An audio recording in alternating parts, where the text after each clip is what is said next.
Hi there. Today we're going to be looking at one of the most famous developmental psychologists, Jean Piaget, and his theory of cognitive development. Jean Piaget, this French psychologist who actually assisted Alfred Binet in creating questions that were age appropriate for the intelligence test, also spent a lot of time formulating a theory as to how children, actually from the time we are born up until adolescence, how we think and how that changes. So how cognition changes over our childhood years. And he did this using naturalistic observation techniques. Jean Piaget conducted the studies that formulated the 4 stages in cognitive development, as you can see listed in this table. The first one starts at birth and goes to approximately age 2. The next one from 2 to approximately 6 or 7. The next one from 6 or 7 to around 11 years. And then the last stage that all of us are in starts at about age and lasts through adulthood. So I think what's important is to understand what these 4 theories are and some of the key things that happens within these stages, to be able to describe the stage and understand some of the important concepts within each of the stage. The first one is called sensory motor. This is where we experience the world through our senses and through our actions. And one of the key developmental events in this stage is object permanence. And I have other slides that go into more depth, so I'm just going to give you an overview. The next stage, and this is the start of our developmental project, is from kids that are around 2 to 6 or 7 years of age. This is in the pre-operational stage of development. So this is where most of the kids that you work with are going to be in. And you're going to be looking at whether or not the way they complete the tasks is appropriate according to Piaget in the pre-operational stage. This is a stage that includes pretend play, egocentrism, which we'll talk about later, rapid language development. If you're working with a 6, 7, or 8-year-old, you may find them to be in the concrete operational stage in your project. And this might be the case when you do the tasks dealing with conservation and how they might demonstrate that they understand conservation, where those younger ones might not. They can do mathematical transformations, think logically, they can grasp analogies, that sort of thing. And the last stage that starts around 12 years of age, approximately, is the formal operational stage. And this is where you get the hypothetical thinking, more abstract reasoning, abstract logic, and the potential for mature moral reasoning. So let's break it down. The very first stage is where infants tend to take the world in through their senses. And they oftentimes, especially young children, will want to touch everything that they come across and explore. Sometimes they put things in their mouth. Sometimes, they manipulate it in a way that they can explore the world and take in their environment.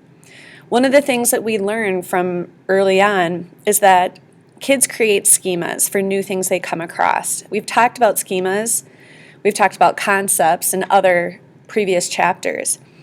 And when kids are developing, they create concepts or frameworks for things that they take in for the first time, and it organizes and allows for them to interpret the world around them. So when we are creating these schemas, oftentimes we'll come across things that are new for us. And sometimes we make the mistake, it's called assimilation, where we interpret our new experiences in terms of our already existing schemas. So sometimes we might make a mistake and interpret something based on our already existing information in our mind and in our brain. And a lot of times we'll be corrected, or the child will be corrected, and the parent or the teacher or whoever is taking care of them will explain to them what mistake they made, and they actually make an accommodation, which is adapting our current schema to incorporate new information. So For example, I remember driving on the way to my mom and dad's house with Abby when she was, I don't know, three or 4 years of age. And we drove past an elk farm. And she said to me, hang on, I got a student coming in. I'm doing no, that's okay. You can come in. I'm just doing my screencast for this chapter. Do you have to do the chapter 11 quiz and then chapter 11 test? All right. Just pull that out right here.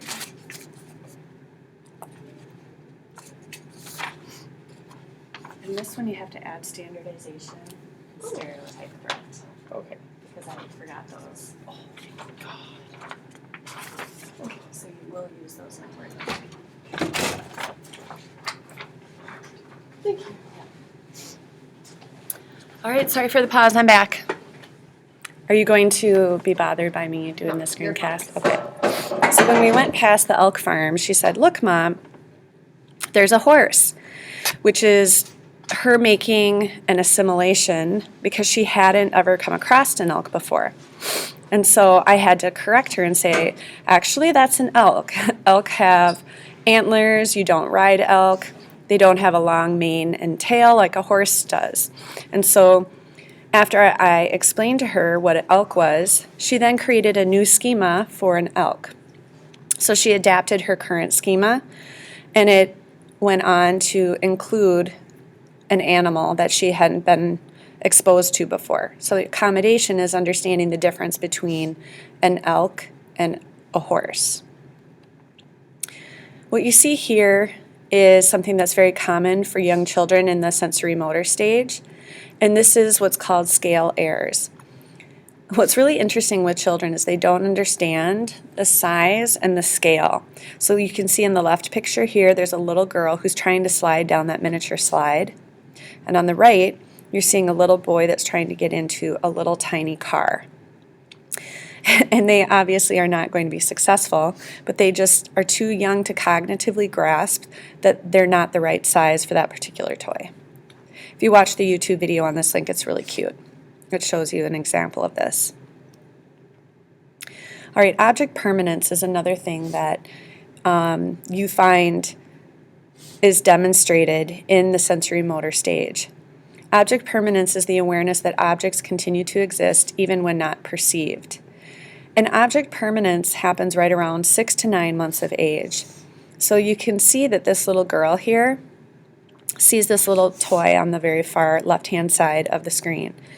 And if someone were to put a blanket over the toy, she's old enough to grasp object permanence. You can see her grabbing the blanket and pulling it off the toy, looking for the toy.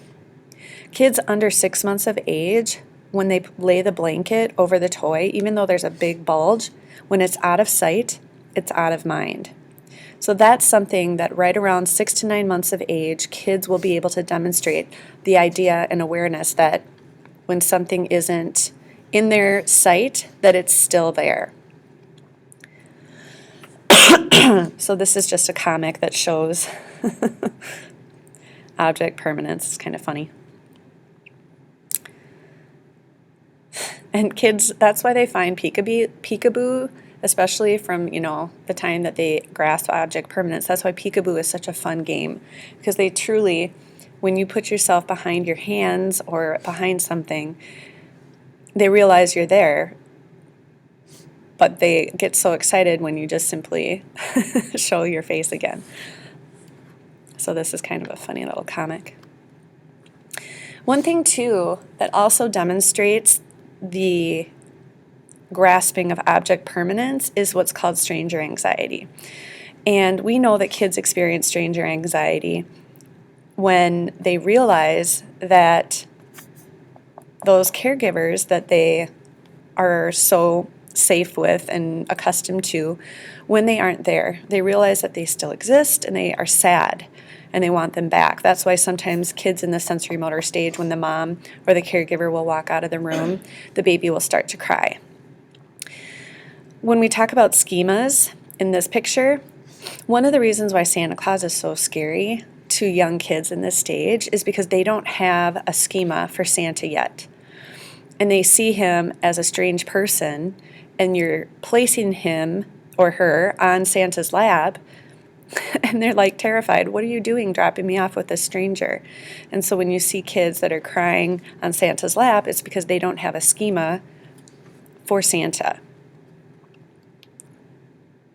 All right, the next stage is the pre-operational stage, which starts at age 2 and goes to approximately 6 or 7. And this is a stage where language development is very rampant. And we saw that take place when we talked about language development in chapter 10. Egocentrism, according to Piaget, is when a child has a very difficult time taking another person's point of view. And so children oftentimes seem very self-centered, and like the world revolves around them, because they cognitively aren't advanced enough to understand other people have different feelings and other people have different points of view. So for example, when I remember taking my daughter Abby shopping for her friend Jackson and his birthday party, and it was his 5-year-old birthday party. And we were walking down the toy aisle, and I was asking her, well, what do you think we should get Jackson? And she was picking out Barbie dolls, she was picking out babies, because she really believed that Jackson would like the things that she enjoyed. Another example that I think is really funny is when we're in the car. And right now Jake does this all the time. He will be sitting in his car seat directly behind me, and he'll be pointing to things out the window, asking me what they are. And he assumes that I can totally see what he's pointing at. And he gets frustrated with me when he asks me something and I have no idea what he's asking me. So he can get very frustrated. And that's just simply because he doesn't understand that I can't see from where he's sitting.